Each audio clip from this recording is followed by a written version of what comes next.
welcome back to another episode of Nighttime. I'm Joe Geiger, that's Andrew Gregg, and we have another full March Madness episode for you today. It's pretty simple, ladies and gentlemen. We're going right through the bracket. Sweet 16, then to the Elite 8, and finishing it with a preview of the Final Four. So let's just get right into it, starting with the Sweet 16. Texas versus Purdue, a thriller coming down to the wire. 41 seconds to go. It's Braden Smith driving in and scoring, putting Purdue up 3. Texas on the other end gets the bucket, plus the foul. Swain makes one of his free throws, and we are tied. Final seconds, driving in again, it's Braden Smith. He misses, but it's tipped home by Trey Kaufman-Renn with 0.7 seconds left. The miracle heave for the Longhorns doesn't go. The Purdue Boilermakers survive and advance to the Elite 8. So many close, good games in this March Madness so far, but Hawkeyes, Cornhuskers, and Fulgaris drives in and slams it home over the defender, giving the Iowa some life in the first half. Jamarcus Lawrence looking to end the 4-minute drought for the Cornhuskers and gets it to go, putting the Huskers back up 8 with a minute left. Nebraska trying to keep their season alive, getting the offensive rebound, and it's Frager in the corner making his 3. It's one possession game, but this wouldn't be enough for the Cornhuskers. It's a full court pass to Fulgaris, who gets the basket to go and won. The 9-seeded Hawkeyes are going to the Elite 8. Cinderella run, maybe? Illinois versus Houston into the second half. The Fighting Illini will pull away with the 3 ball. Jake Davis drills one, and then this deep, high-arcing 3 also goes for the Illini. Illinois is up by 18 on Houston. Houston got it back down to single digits in this game, down to 9, but the 3 ball would save Illinois again as 2 more hit home for Illinois, and they are able to close out the Houston Cougars in practically a home game for Houston in their own city. Phenomenal run for Illinois. Arkansas versus Arizona now, and Koa Pete with the spin move inside. He doesn't get it to go, but Toby Awaka gets the rebound and slams it home over the defender. Arkansas looking to their best player, Acuff now, who gets the floater to go. Razorbacks only down 11. Arkansas just trying to avoid getting blown out in the second half, and Billy Richmond drains the 3, but it'd be all Arizona in this one, running away with it. Koa Pete with the no-look pass to Awaka. The Wildcats would cruise to Sweet 16 victory, 109-88. St. John's versus Duke played a very back-and-forth game, and the St. John's pressure leads to a steal and a dunk by Zuby Ojefor. The clutch shooter for Duke in this game was Isaiah Evans, who puts Duke ahead not once, but twice with the 3 ball. This second one, the step back, money with 4 minutes to play. St. John's had the chance to tie it late and couldn't get it to go, and Duke is able to close it out. They win the ball game and move on to the Elite 8. Blue versus Crimson for a spot in the Elite 8, and it's Cadeau to Johnson, giving the Wolverines some energy early on the alley-oop slam. Wild scramble for the ball on this play, and Millette comes up with it and takes it back out and drains the 3, tied up 6 early. Michigan would pull away in the second half. Wrightsell loses it, gets it back, and gets the midi to go and 1, putting in the Crimson Tide just a little bit closer. With time winding down, Cadeau gets it by the defenders and gets it to Gill, who finds the slam home. Wolverines would take this one 90-77. They're on to the Elite 8. Spartans and Huskies in the nation's capital. UConn would come out on fire from the field. They would go up 25-6 early in this one, but Michigan State did not go away as they score in transition to tie it up. They also got the foul, and they're tied up to take the lead. 2 minutes to play. Carson Cooper goes right down Capitol Boulevard, and he slams it home to make it a 1-point game, but Alex Caravan seals it for the Huskies from way deep. He drills the dagger. UConn is back to the Elite 8. Right down Capitol Boulevard. Like that? Orange versus Iowa State in this one. Volunteers versus Iowa State in this one. And it'd be a 3-point mirage by the Tennessee Volunteers, getting this one to go. On the opposite end, Iowa State looking for some life, and they get it to the paint inside. Beautiful feed. Gets the layup to go. But Tennessee, it'd be all Tennessee in this one. They find another 3-pointer on this possession, looking to the corner this time, putting them up 7 in the second half. Late in this one, Iowa State down 11, and Tennessee would drain 1 more 3, getting it to go. They finish this game and win by 14 points. What a Sweet 16 and 1 to the Elite 8, Joe. How sweet is it? Yeah. Let's talk about it. Let's start with some of the upsets. Okay. I know some of them aren't necessarily upsets because pretty high seeds still left, but starting off with the first one, 9-seeded Iowa, the highest seed left in the tournament, knocking off number 4 Nebraska, 77-71. 6-seeded Tennessee upsetting number 2 Iowa State, 76-72. 3-seed Illinois going into Houston and beating Houston 66-65. Any of those catch your eye? Yeah, I mean, I think by seeding, you'd have to go Iowa, right? Because we didn't really have a necessary Cinderella going into this playoff or this March Madness run, but Iowa comes as the 9 seed and upsets the Cornhuskers, who had their own Cinderella, right, in their run. They were the number 4 seed, but they'd never won a game in March Madness until this season. And then I think in my personal opinion, the most impressive one was Illinois over Houston. It's not the crazy upset, it's a 3-2 matchup, but Houston was so dominant throughout the course of the regular season. They were one of the best teams of the Big 12. I think that those two catch my eye. And with that one particularly being a home game for Houston. But let's bring in our guest for today's episode to talk some Sweet 16, Nick Cohen. Nick Cohen, tell me, what did you see in the Sweet 16 from those upsets? Yeah, so thanks for having me, guys. The Iowa-Nebraska game really stood out to me. I mean, Iowa went on a 15-6 run to end the game. Bennett Sturts played the whole game. He played all 40 minutes, put up 20 points. Braden Frager, he was great for Nebraska, but they were ultimately just outdone by Iowa. This game was a great game. Yeah, I mean, it looked like Iowa was the better team down the stretch there. You mentioned a 15-6 run, and they were just draining threes down the stretch, and it really just helped them pull away. I mean, I didn't know that Iowa was such a good three-point shooting team coming into this tournament. And that last play as well, I just wanted to highlight that a little bit more. A full court pass down in Fulgaris and one kind of just seals the deal for Iowa. Also, Nebraska only had 4 guys on the court. Yeah, that was crazy. How do we let that happen in that situation? You can't let that happen. They were like double team, didn't end up working out for them. Everything went wrong for them. Iowa's first Elite Eight appearance since 1987. Yeah. They were the highest seed left, so I guess technically the Cinderella of the tournament. But let's go to some close calls. Duke, they've been surviving and advancing for most of the tournament. They survived a pesky St. John's team, 80-75, and UConn also surviving against 3 Michigan State, 67-63. Yeah, I think the Duke game was the one that came down to the really catch everybody's eye. They were, like you said, just kind of weaseling their way through the tournament, right? Getting the win against Siena, and then a close game versus TCU, and then another close game against St. John's in this one. I think it was a good win for them, and they kind of showed that they can play in these close games. They had a lot of blowouts throughout the course of the regular season. I also like the UConn-Michigan State game. A lot of high flyers. Now when Cohen Carr, sorry to see you go, but what really caught your eye in this one? I would like to say how well Duke adjusted in the second half. St. John's was causing full court pressure the whole game, causing a lot of turnovers for Duke, and they were able to capitalize in the second half, kind of adjust to that. Well done by the Duke coaching staff. But Nick Cohen, what do you got for this one? Yeah, I mean, this was kind of just a story of Duke out-rebounding St. John's, because they had more turnovers in this game too, but Cam Boozer was playing well, as he has been doing all season. Isaiah Evans ended up taking over, and they're just a bigger team than St. John's was. As you mentioned, Zuby Ejiofor, he tried his hardest, but Duke just outlasted them. Yeah, Duke really looked like the number 1 overall seed in the tournament down the stretch in that one. I think that St. John's played their hearts out, and Patino, great head coach, but unfortunately it's not his year this year. As he mentioned, bigger on the board, 17 more rebounds Duke had over St. John's was pretty much what seals it. Rebounding, especially offensive rebounding. Second chance points so big, and Duke kind of controlled that. But let's go to the best game of the Sweet 16, the thriller between Purdue and Texas. 11 seed Texas. I know you're skeptical about calling them a Cinderella because, it's an SEC school. But they're the only double-digit seed to make it to this point. Not a Cinderella. Not a Cinderella. Okay, Jack Golke. But they survived. Purdue beats them on a last-second shot. Yeah, I mean, what a great game for those two teams. I mean, Texas obviously making a run, and even though they were one of the highest seeded teams, or the highest seeded team left, it really didn't feel like you could call Texas a real Cinderella just because of the fact that it's history. There's Texas. It took them horns. It's unfortunately horns down in this situation. But I think both those games were extremely good to watch, and down to the wire, Purdue obviously Trey Kaufman-Renn making that last final shot to put Purdue up for good. 16 lead changes and 10 ties throughout. How awesome was this game, Nick? It was amazing, and as we learned in the UCF first-round game, you're not going to win games if you can't make free throws.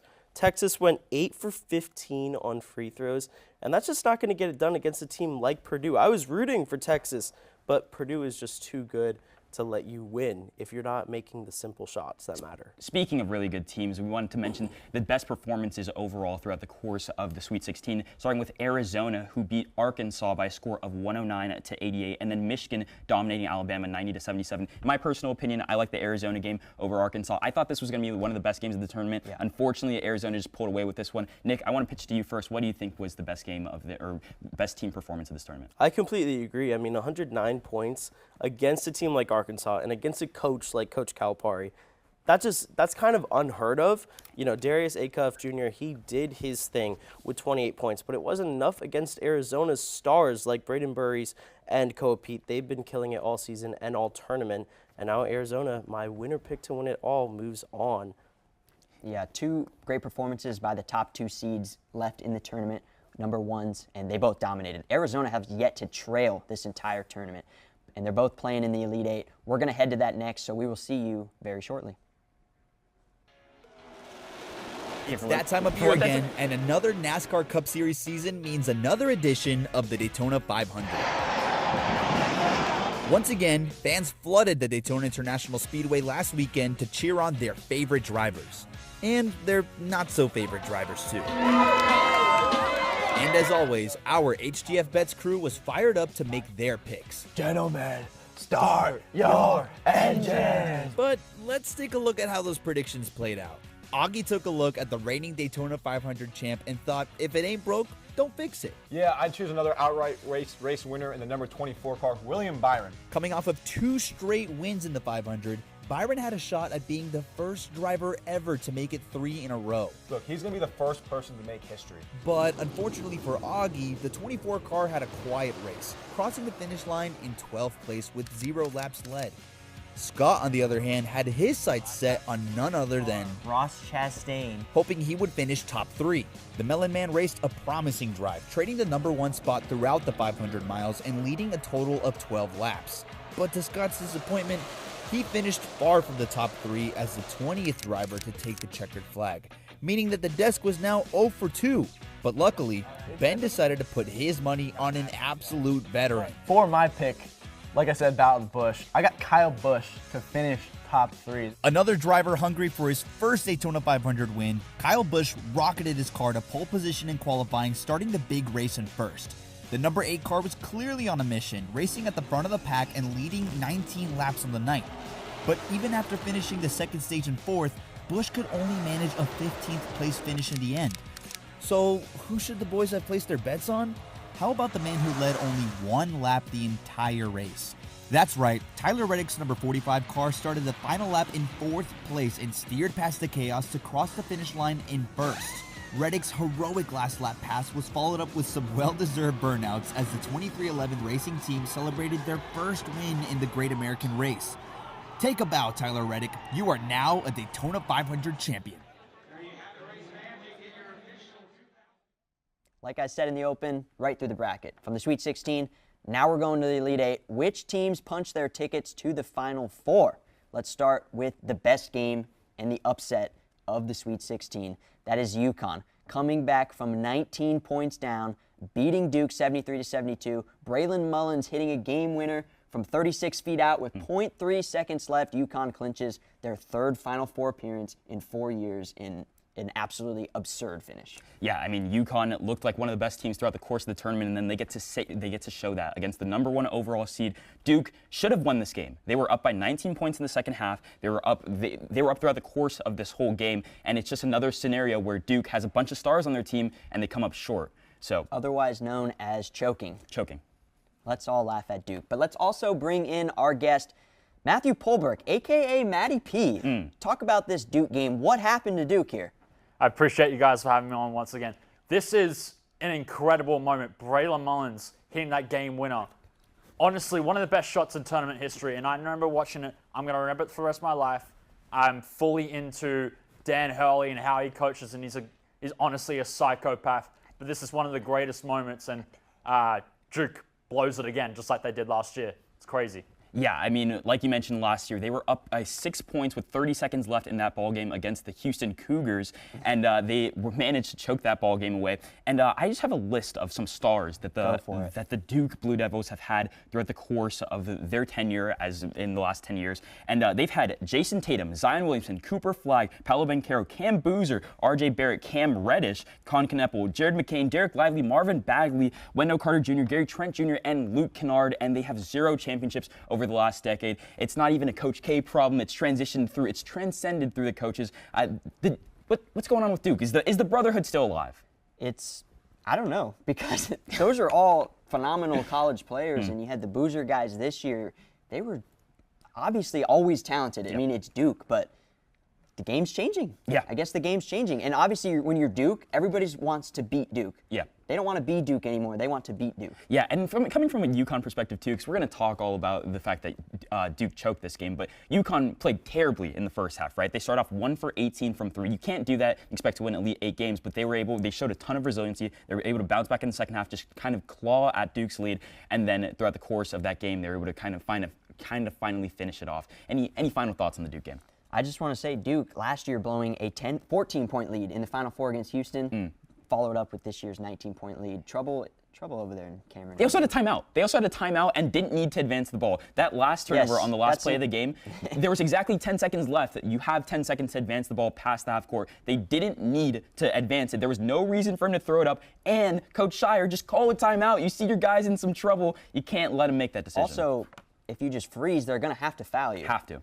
I mean, the odds of at the end of the game there, the refs are going to call a foul on first contact. 100%. The chances of it going up for a possession arrow and having to worry about that, it's just not going to happen. But and even then, you get to set your defense. It's just a crazy play where there's a turnover. They get to take one final shot from 35 feet. What a shot. That's got to rank up. I want to throw back to Matty P for a second. Where does that rank on the all-time March Madness shots, in your opinion? It's honestly top 5. I was saying to myself after it happened, this is Chris Jenkins type level, but not even. Like, they are down to 72-70, and Braylon Mullins, who's a freshman, 19 years old, he's younger than I am, and he hits that shot with absolutely no thought in his mind and just hits it, and it's one of the greatest shots in history. I feel like we would have to look through all the shots like Christian Laettner. You're thinking back to that back in the 90s, and a lot of shots that honestly don't reach this level of craziness, but you also have recency bias, but an incredible moment. Yeah, Jenkins has got to be up there because it was a shot to win the national championship. But, man, this has got to be also one of the loudest shots ever, right? He absolutely laced it. You could hear it from a TV camera that was, it was actually absurd. Isaiah Evans, hand down, man down. Can't do that. You got to put your hands up. And Duke also becomes the only 1 seed to lose after leading by 15 at half. Good job, Blue Devils. Let's quit harping on Duke. Congrats to UConn. Back to the Final Four again. Let's go to some other Elite 8 games. Iowa and Illinois. We obviously see another Big Ten battle here. What did you see? Well, Illinois just looked like a little bit of the better team. It felt like Iowa's run was up in this one. Illinois was the bigger team, and Iowa, I was rooting for them. Right, you want a 9 seed to get as far as they possibly can. You're rooting for the head coach who just recently got there as the Iowa head coach, but it just felt like Illinois was the better team in this one, and unfortunately, Iowa's run at possibly being a Cinderella to get to the Final Four. And what were you seeing in this one, Matty P? I saw incredible defense from Illinois, holding Houston to 55 in the Sweet 16, and then holding Iowa to 59, VCU to 55. This team all season long has been known for their great offense, but through this tournament run, it's been about their defense, holding each of their a lot of these teams below 60, and that's what I saw in this game. Obviously, an upset for Iowa. I was rooting for them to get to the Final Four. I'm all in on Ben McCollum and bringing basically half of his players over from Drake this season and put this Iowa program back to where it belongs in the tournament. But it was an incredible game from Illinois, and they're going to be tough too. That's going to be a tough game against UConn, but I'd expect them to do pretty well. Yeah, I mean, I completely agree with all the points you made. I also wanted to harp on the fact that the Big Ten, right? Yeah. They were dominant throughout the course of the regular season. They had a bunch of teams in the rankings throughout the season. Obviously, Michigan, Purdue, always in there. And then they have 2 teams in the Final Four as well. So we'll be seeing a lot of Big Ten for the future. And what a season from the Big Ten. First Final Four for Illinois since 2005. Let's keep it moving. Michigan and Tennessee. A 20-0 run in the first half for Michigan, and they pretty much sailed on from there. Yeah, I mean, Michigan was just clearly the better team in this one. They showed why throughout the course of the season they were maybe projected as the #1 overall seed. I want to toss it back to you, Matt. What were you seeing in this one? I was seeing incredible performance. Laxo Lindbergh is definitely going to be a lottery pick this year in the upcoming draft. 27 points, Elite Cadeau 10 assists, all around unselfish game from all sides of the ball. Michigan basically ran away with it. I was really high on Tennessee, especially after that Iowa State win and even coming into the tournament as top 15 in Ken Pom. But they are a very good team, and Michigan absolutely destroyed them. Like, this was a dominant game from them from beginning to end. Yeah, dominant is a good word. 50% they shot from the field. They had 5 guys in double figures, led by Lindenberg, of course. And it's their first Final Four appearance since 2018, but they're a big, powerful program. They've been there a lot. And for Tennessee, 3 straight Elite Eight losses. That stings. Yeah, no, it has to, right? Because they've had some great teams throughout the course of those years in the last 3 years, and you think one of them would get to the Final Four, but unfortunately their run ends 3 straight times in the Elite Eight. And they've lost to a 1 seed in every one of those Elite Eight, so they couldn't get any luck with their region in those times. But last game, Arizona-Purdue, another one where Arizona kind of pulls away late and have showed their domination. They haven't trailed throughout the tournament. Yeah, the number 1 seeds look good, except for Duke. Obviously, we mentioned that before. Arizona in this one, it feels like this game is just going to be so good when they actually do play in the Final Four because of how they've looked throughout the course of the season. Like you mentioned, Arizona just being able to pull away. Matt, any final thoughts on this game? Arizona-Purdue game. Purdue winning the Big Ten, and Arizona, I've been sold on them all year long, going pretty much undefeated bar 2 games against Iowa State, and I believe in just the Big 12, they were the best team in the best conference, and Arizona is going to be a problem, and they were a problem against Purdue. Well, the Final Four is officially set. Preview coming up next. Stay tuned. And we'll be right back for your show. For now, let me give you a quick rundown of what the Hitting the Field Network has planned for you. My name is Edgar Rodriguez, and I'm the host of Hitting the Field Season 22, live streaming every Monday at 4 p.m. Eastern. There, you'll find me and our expert guests talking about everything in the wide world of sports. On Tuesday, get ready because it's Season 10 of Nighttime. Hosted by Andrew Gregg and Joe Geiger, Nighttime keeps you up to date on everything happening in the world of college sports and UCF athletics. Moving on to Wednesday, we have Season 8 of The Combine, hosted by our very own Kathleen Moore. This podcast takes a deep and technical dive into everything NFL, and you won't want to miss that. On Thursday, we go live with Bets, where our Bets boys, Ben Huber, Augie Aronson, and Scott Harris, will give their expert opinion that might just make you some money. On Friday, Season 4 of Girls Got Game takes over with only the hottest topics in women's sports, hosted by none other than Katie Sue Christensen and Mia Flores. And to round out the week, Season 3 of HTFC comes on Saturday, hosted by Octavius Lawrence and Santiago Molina. Soccer never stops, and HTFC will be your stop for everything in the world of football. Make sure to follow us on Instagram and TikTok, where you can find non-stop additional content, as well as stay updated on all HTFN news. Lastly, leave a like, comment, and most importantly, subscribe to the Hitting the Field Network on YouTube. That's all I got. I'm Edgar Rodriguez, signing off. Enjoy the rest of your show. And then there were 4.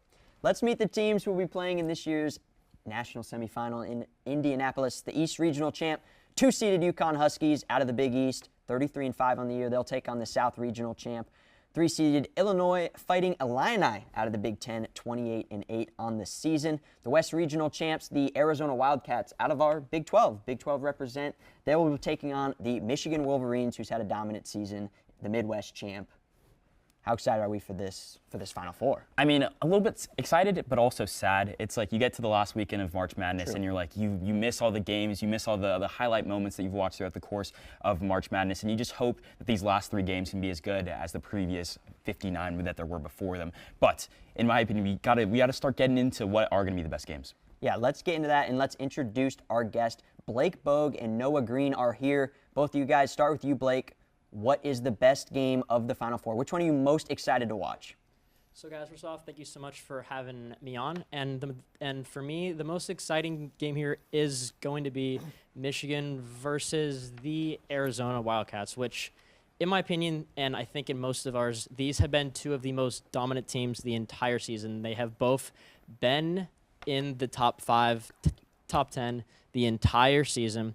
And they are both very skilled teams, and they're both very much based on their size. They have very big front courts, and that is where their skill resides. They have good guards as well, and just in both of these team sets, they are both very experienced guards, experienced bigs, like I have said. And in this game, I think most people are leaning with the Wildcats and not really giving Michigan much of a shot just because of how dominant they have been in the regular season and in March Madness. But I do think that the Wolverines can give them a test because they can match size too with their bigs, and in games where the Wildcats have been matched in size, like games versus Kansas and Texas Tech, they have failed, and those were the 2 games that they lost the season, and I feel like that their size was matched in that, and so I feel like that gives them both a very equal fighting chance here. Yeah, Noah, what do you think? Well, I completely agree with him with who the best game is going to be. It's going to be Arizona, Michigan. Both those teams are really, really good. I think Arizona is the best team in the nation. They excel in a fast-paced offense. They're top 5 in offensive and defensive efficiency. They also have extreme size, but Michigan also has extreme size, so it's really going to be a big battle in the paint. Michigan does have some turnover problems, but they are 44.6% in the perimeter, which is outside near the 3-point arc. Braden Burries is effective at shooting and creating turnovers for Arizona, and Arizona is going to need to find a way to win in the paint against a really good Michigan defense, but they've been great all season, and as Matt said before, they play in the Big 12, and the Big 12 is the best conference in college basketball. If Michigan can sink their 3 points, I think they're going to win. If Arizona can win the paint, Arizona's going to win. I'm going to give the win to Arizona. Yeah, I mean, everybody just calling the Big 12 the best conference in college basketball. And man, I would love to agree, right? The Knights play in the Big 12, but let's acknowledge the fact that there are 2 Big 10 teams in this Final Four. Big 10 has had the best tournament. How about that? They've had the best tournament. They had a really good regular season as well. But I hate to make it 3 in a row, but I also do think that this Michigan-Arizona game has to be the best game, right? Both of these teams, at some point throughout the course of the season, were ranked as the #1 overall team in the country. They both were at least in the conversation for the #1 overall seed. They showed why throughout the course of the tournament. They've had some dominant wins. They've been able to play from wherever on the court. They have some shooters. They have like you guys said, some size inside.